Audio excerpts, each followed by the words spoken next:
Some more Zion Johnson talk? Heck yeah, we got that here on Locked On Boston College. We're going to look at why his draft pick means a big deal for the Boston College program, especially for Jeff Hafley, and where BC goes in the future in terms of the draft and the program themselves. All of this and more on today's Locked On Boston College. You are Locked On Boston College, your daily podcast on the Boston College Eagles, part of the Locked On Podcast Network, your team every day.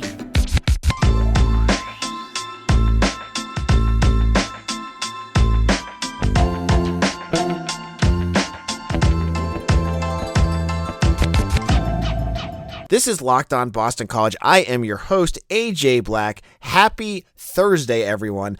Can't believe we got past hump day. Man, it's been a long week. But, I was thinking, we talked about Zion Johnson a lot in the last couple of weeks. We talked about him with Mitch Wolf. We discussed his, his draft. But I thought there was still some more meat on the bones about this topic. And with no other teams really playing right now, it feels like it's a good time to kind of go back and revisit the weekend and talk about a few more pieces of this news story that I think is still very interesting to bring up. So the first part is Zion Johnson going in the first round. Now, as we said on Sunday, Johnson is the first BC player to go in the first round since Chris Lindstrom, a guard as well, went to the Atlanta Falcons in 2019. Since then, Boston College had a couple players go. They had A.J. Dillon and Hunter Long go in the last 2 years, but those were in later rounds. Well, Dillon in the second.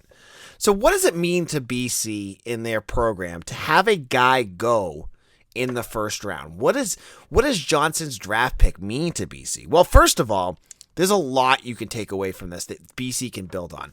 This is a storyline and a story that Jeff Hafley and Coach Googs can sell to recruits all over the place, because Zion's Cinderella story is absolutely perfect to show you what kind of development you can get at Boston College.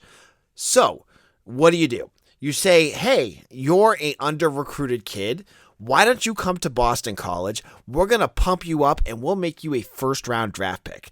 That's going to get you in a lot of doors. And now, I know some of you are probably listening at home going, AJ, I don't want under-recruited players. I want the 4-stars. I want the mega stars to start to look at Boston College. Well, guess what, friends? Zion Johnson's story works for that too. Because it doesn't have to just be the rags to riches story that you could sell, because you had Zion going from Davidson to a all ACC to all American to the 17th pick in the NFL draft. You can just sell to them, look, we get guys here at Boston College and we get them in the NFL. We are still O-line university. While BC may not get the love of some of the other programs that have sent, offensive linemen, whether it's, Ohio State, Michigan, Georgia, the Blue Bloods, Alabama. When you look at those middle tier schools, BC is right there with every other program that's not a blue blood in terms of getting guys to the NFL. And getting Zion Johnson kind of snaps an offer streak, if you will, for getting NFL linemen into the NFL getting college linemen to the NFL from Boston College. It's been since 2019. You were hoping for more. You had Tyler Vrabel, Ben Petrula. You were hoping some of these guys might actually get to the NFL. None of them did in the draft, but you got Zion Johnson, and that is a selling point for recruits on the recruiting trail. You can sell that to 4-stars. You can sell that vision to 4-star recruits, right?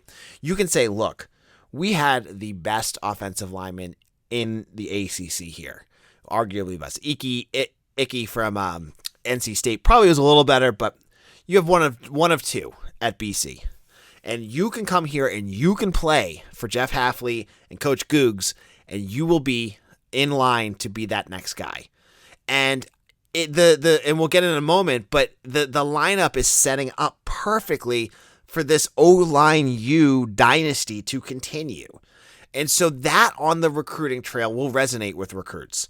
That story, kids love that kind of stuff, right?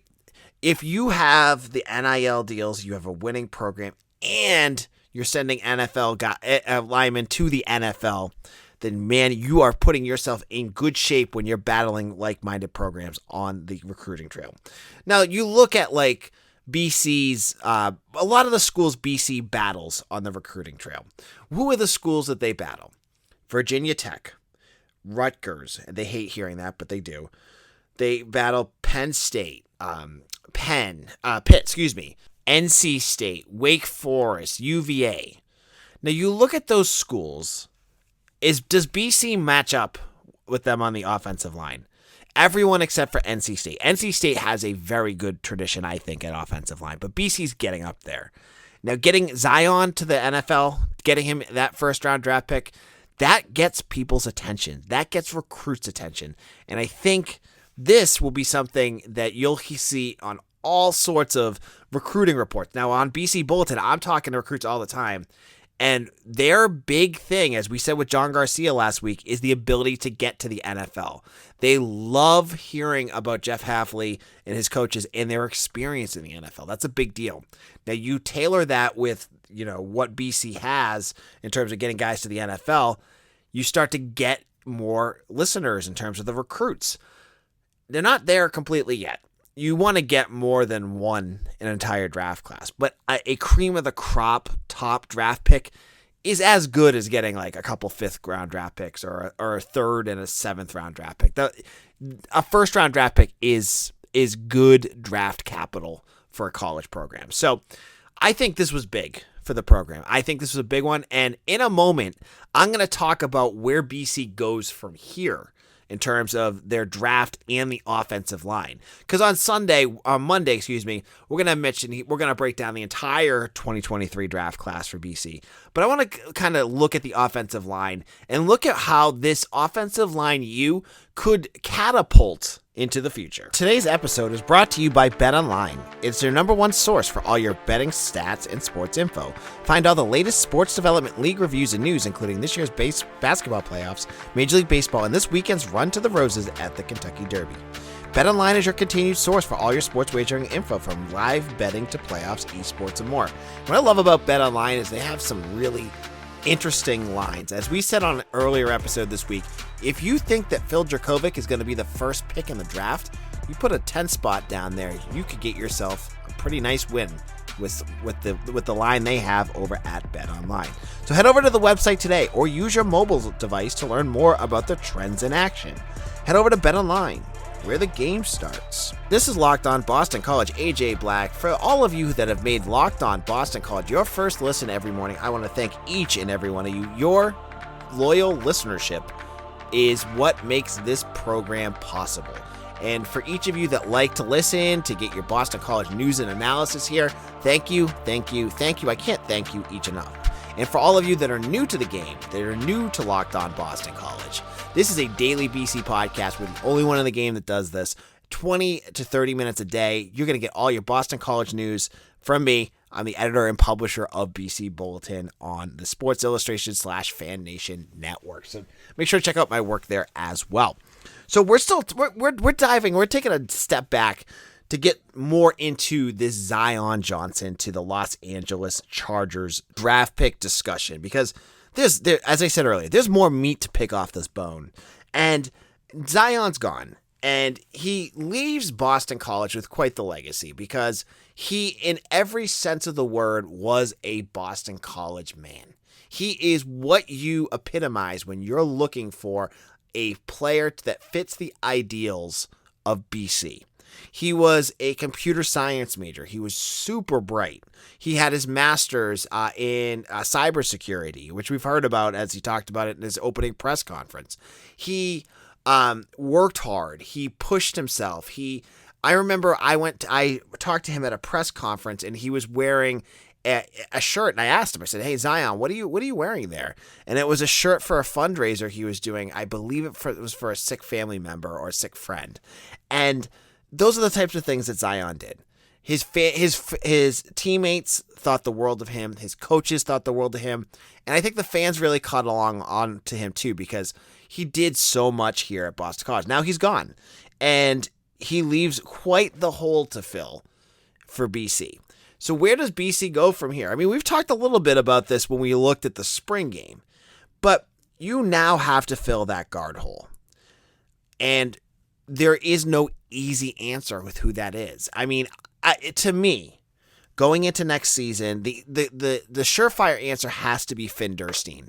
Finn Durstein has been on this roster seemingly forever, and people have been asking about him because he's a Lawrence Academy player. He played for Paul Sukakis, who's a Boston College graduate, famous offensive lineman. He was a 4-star recruit that committed to Steve Addazio. He is now a redshirt junior, which gives him 2 years of eligibility left, which is crazy. But, he was hurt for a long time.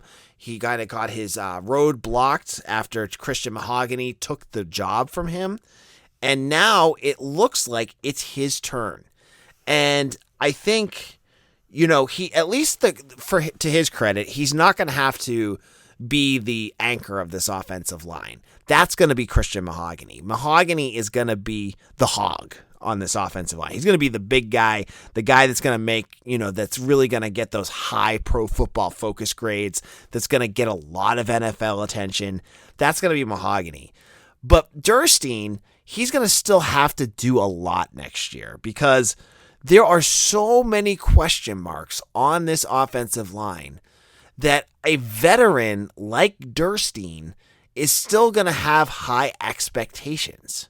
He can't go out there and look like he's a first-year starter. That's unacceptable. For a kid that's been on the roster for 4 or 5 years now, he needs to look confident out there. I know he hasn't started, but Durstein needs to be a guy that BC can rely on, a guy that can be a consistent player at that guard position, because there's a lot of other question marks out there.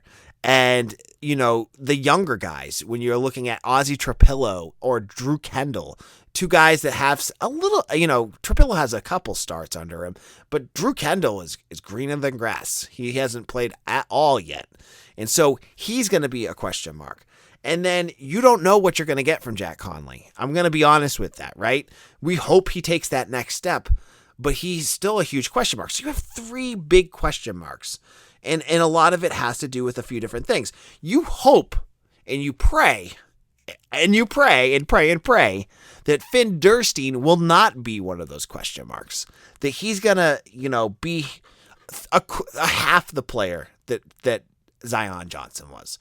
Because if you get half of what Zion did, say he makes a few mistakes here and there, you will take that every single day. Because Zion was about as flawless as a guard as you're going to get in the ACC level.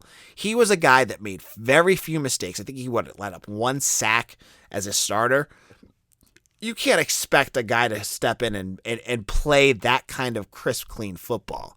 But if Finn doesn't make a lot of pre-snap mistakes, holding calls, get blown off the line, if he missing blocks, things like that, if he can do that kind of stuff, you can live with him, getting beaten a few times here or there.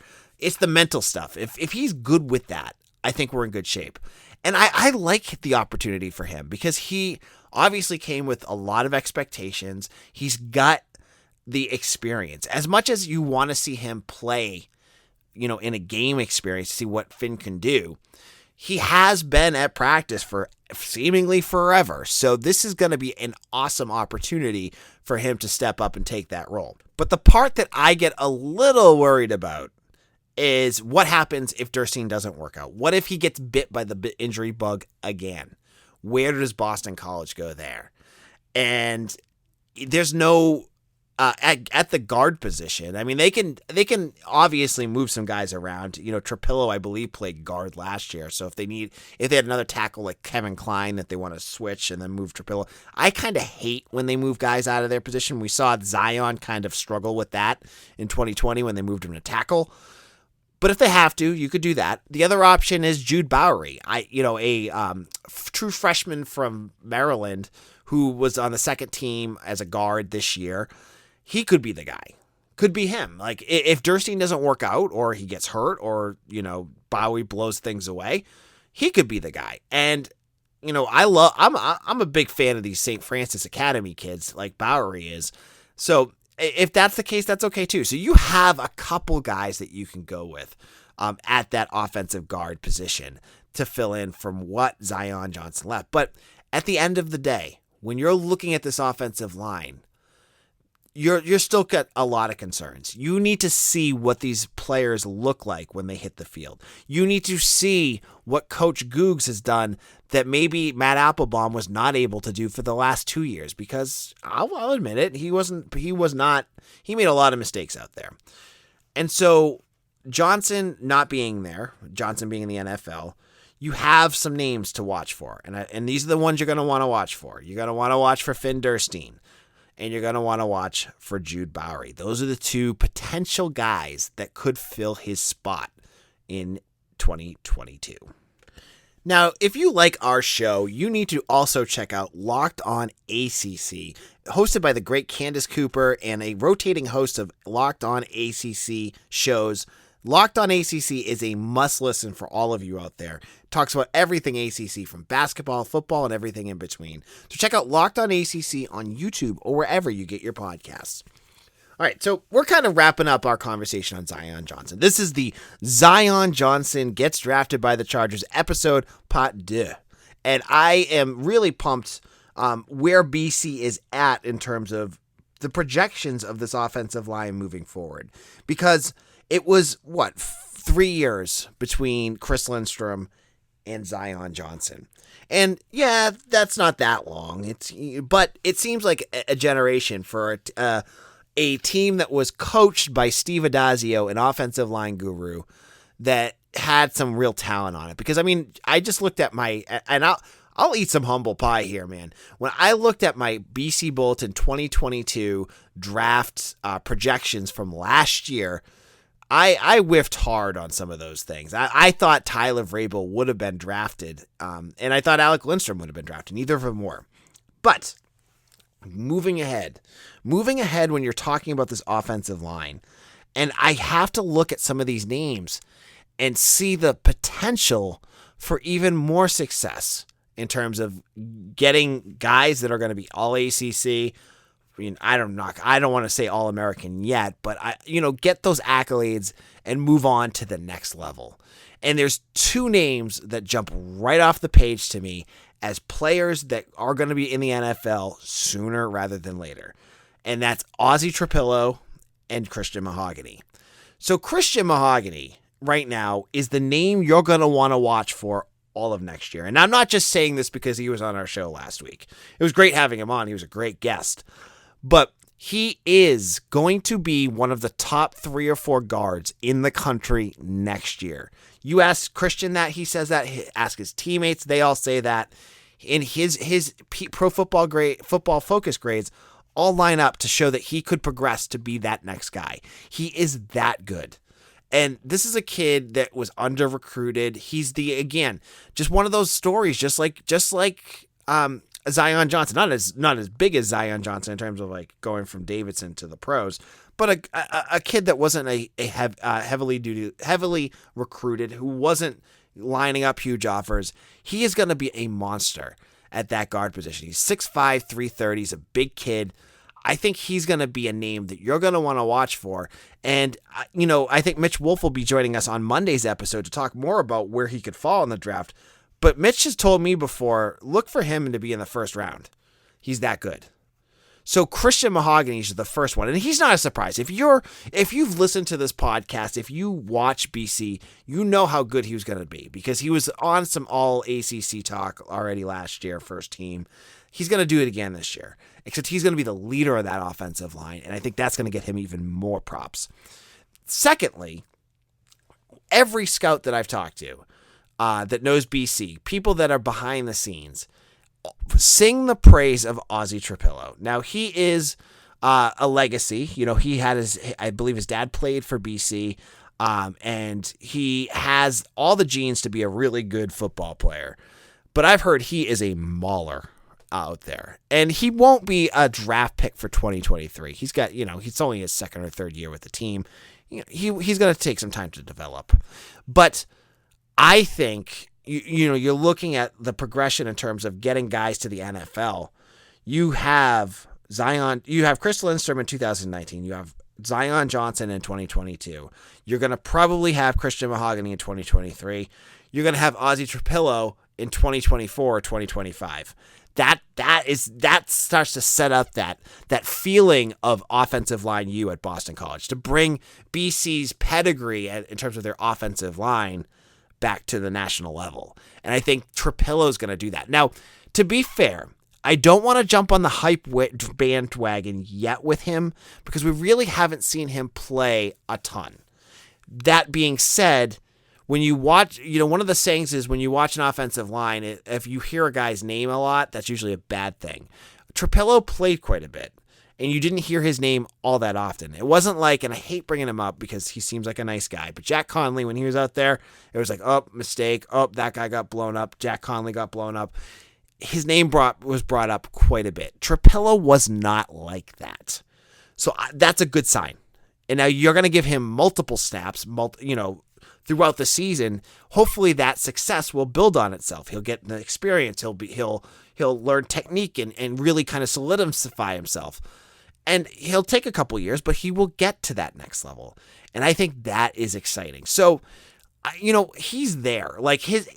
There's other players on this roster that, yeah, you could say, oh, if he develops, if Elijah Krasnovic develops, he could be the guy. Or, I've heard things about Kevin Klein, but they're not even in the conversation yet. I don't think it's fair to bring any of those guys up yet because you don't know what they're going to look like when they get to the starting lineup. Trapillo, we've already seen pieces of it. He's already the starter in spring football.